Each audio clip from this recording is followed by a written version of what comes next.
Hello YouTube, this is Let's Talk Horror and welcome back to another video. Okay guys, so today we have another Friday the 13th update as this morning the publication The Wrap came out with a detailed report on what exactly happened between Bryan Fuller, A24, and Peacock regarding the Crystal Lake TV series that was in development or is in development.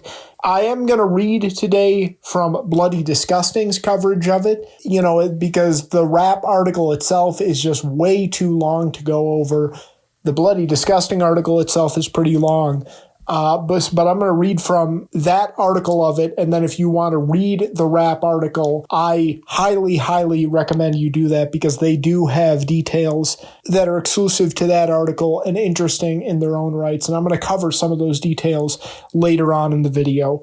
Yeah, so as we all know by now, over a month ago now, it was announced that Bryan Fuller was removed as showrunner of the Crystal Lake Friday the 13th prequel series happening at Peacock with A24. And if you want to have more detail on that, you can go see my other videos. And for the past 6 weeks, we really have not known what the situation is going to be. Is this thing completely dead, or is A24 still going to move forward? And what we have heard is A24 is still moving forward with the show and that they are looking for a new showrunner. And with this reporting, we have finally heard who they are eyeing as showrunner and what exactly happened here that caused this whole thing to fall apart. So let's dive into the Bloody Disgusting article, and we will do that right now. So the title of the article is, Here's the latest update on A24's Crystal Lake. Charlize Theron as Pamela Voorhees. And here we go into the article now. A24 and Peacock's planned Friday the 13th television series, Crystal Lake, went up in smoke earlier this year, with showrunner Bryan Fuller being fired from the project and leaving the fate of the small screen project unclear. So what really happened? The Wrap just dropped one hell of an exclusive report untangling the behind-the-scenes mess. To refresh your memory before we dive in, Peacock had given the project a straight-to-series order in 2022. With Crystal Lake being described as an expanded prequel to the original Friday the 13th franchise featuring both Jason Voorhees and his mother Pamela. According to the Wrap's new report, Charlize Theron was being eyed to play Mrs. Voorhees. Other new details from the Wrap's report reveal that the episode written by Kevin Williamson was going to take place entirely on a frozen Crystal Lake, with Williamson recently describing the episode as an hour-long chase. Friday the 13th fans have been begging for a winter set Friday installment for many years now, and A24 was set to deliver just that. Additionally, Vincenzo Natali and Kimberly Pierce were set to direct episodes, with the budget ballooning to around $10 million per episode. With 8 episodes in total planned for the first season, it would have cost A24 roughly $85 million to bring the series to life, with additional seasons being planned by the studio. The Wrap report notes, in the grand ambition of Crystal Lake, each season would be a deconstruction of the first 4 Paramount movies. The series would incorporate lore from several sequels, but remix that material in a way similar to Fuller's Hannibal. Vincenzo Natali had recently tweeted, I have read the first 2 episodes. Bryan Fuller's Crystal Lake was well on its way to becoming another Hannibal-level reinvention that was simultaneously beautiful, sad, poetic, funny, and horrifying. I mourn its passing. So what happened? According to the Wrap, Bryan Fuller was fired from Crystal Lake just 3 months before production was set to begin this summer. The Wrap notes, Crystal Lake was plagued by inexperienced production executives making questionable decisions, problems with the show's writing staff, and conflicts between showrunners and executives. You can read more about each of those issues in the Wrap's report, which dives deep into a handful of behind-the-scenes challenges that led to A24 pulling the plug on Fuller's vision for the series. The good news, A24 reportedly hasn't given up on the series itself at this time. A24 and Peacock are now searching for a new showrunner for the series, with Nick Antosca, Channel Zero, and brand new Cherry Flavor reportedly in the mix to potentially take over.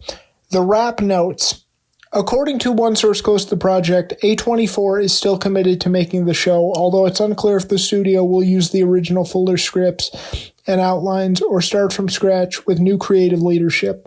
The website's report goes on to indicate that if Nick Antosca doesn't end up as showrunner, he would jettison the work already done. And that is the bloody, disgusting report. And let's get into this. Let's talk more about the Wrap report, my thoughts, my takeaways on it. The report itself is a mess, and I don't think that's the fault of the author or the publication in general. It's a lot of finger pointing, man. It's a lot of anonymous sources. It's a lot of finger pointing. You know, the people from A24 are blaming it all on, or most of it on, Brian Fuller and company and the creative team. Then the people involved with Brian Fuller and the creative team are blaming it all on A24. And so from A24's end, as the bloody disgusting article says, this, for an 8-episode first season, this was going to cost $85 million. Now, look, I understand you have to do more with Friday the 13th than what a lot of people say. I hear a lot of people say, oh, well, what is so hard about this? Just put Jason at a camp and let him kill horny teenagers, and that's all you have to do, and there's nothing more. And what people need to understand is this isn't just the 1980s anymore. That was what horror was in the 1980s. But that's not necessarily true anymore. So I understand you do have to do more with that concept these days.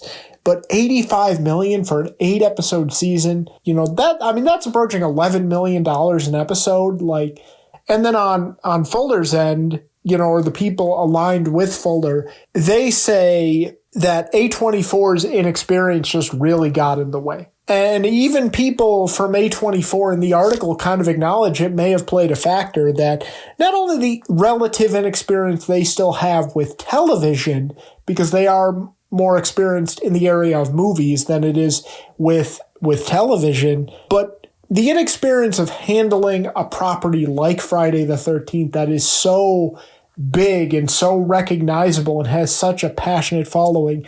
It's both things, you know. Both sides want to blame the other side, but really it's probably somewhere in the middle. So the other big bullet points I took away was the Kevin Williamson episode was described as the red wedding of the show, referring to the Game of Thrones episode, one of the best episodes of that series. Now, personally, that part of it didn't add any more excitement for me because I've never seen Game of Thrones, but I will say this.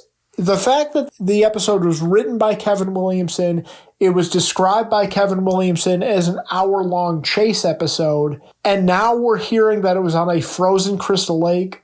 Oh my God, what did we miss out on?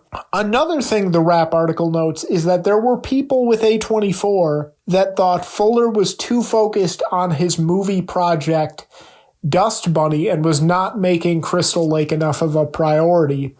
And I believe that. Because Brian Fuller, remember, got fired from Star Trek. And that was mainly because he was spending most of his time working on American Gods. And CBS, they didn't think he was making Star Trek enough of a priority. So after the first season, they asked him to step down, and he did. So it kind of sounds like a similar situation happened here, where he was spending all his time on the production of Dust Bunny and in the post-production of Dust Bunny, and A24 was like, man, we got to get going on this Crystal Lake thing. And I believe that part of it, partly because he never talked about Friday the 13th. You know, I follow Brian Fuller on some social media platforms, and he would talk about, you know, like Hannibal a lot. He would talk about Dust Bunny. He never talked about, or very rarely talked about in a serious way, Friday the 13th or Crystal Lake. And yeah, that kind of explains why.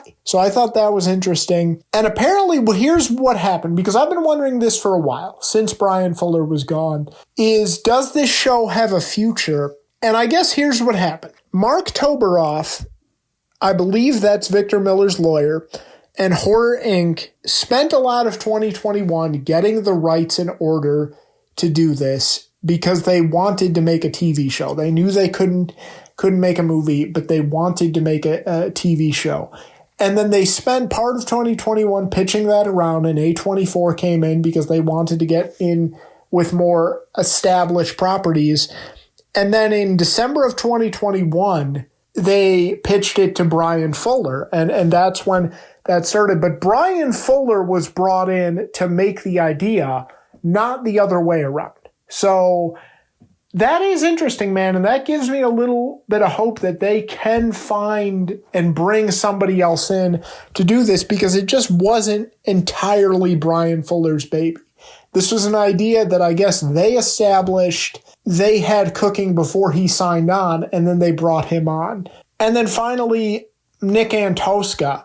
Guys, Nick Antosca is covered in the Bloody Disgusting article, is covered in the Wrap, is I guess the leading name to replace Brian Fuller.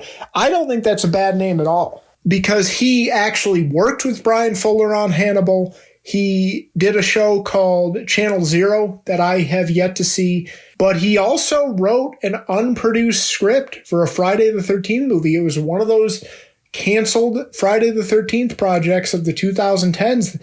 And it actually beat Stranger Things to the punch. I think he wrote it in 2015, where it was supposed to be a Friday the 13th that embraces Jason Voorhees as a zombie. And it was supposed to take place entirely in the 1980s. It was supposed to be a 1980s period piece. And it sounded pretty damn good. And I've read that script. I read it several years ago. I'm going to have to read it again. I remember being very impressed with it, wishing we would have gotten that. And so, yeah, I would actually be pretty excited. I think he's one of the best options to replace Brian Fuller.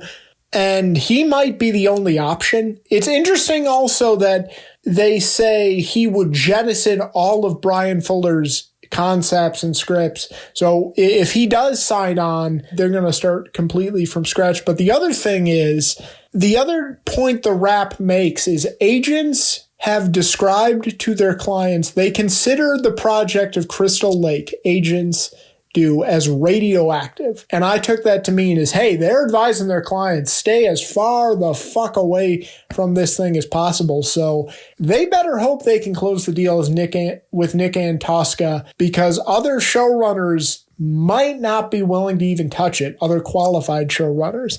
I'm happy that A24 and Peacock and everyone involved with Horror Inc. and stuff, they want to move forward. We continue to hear that. We've heard that from the beginning, but it's just sad it's gotten to this point. This whole thing seems like a mess. Even the article covering the situation is a mess, and it's just so sad for Friday the 13th fans. Guys, like, we just want this franchise back. We want, this franchise back in some form, whether it's a movie or whether it's a TV show, preferably a movie, of course.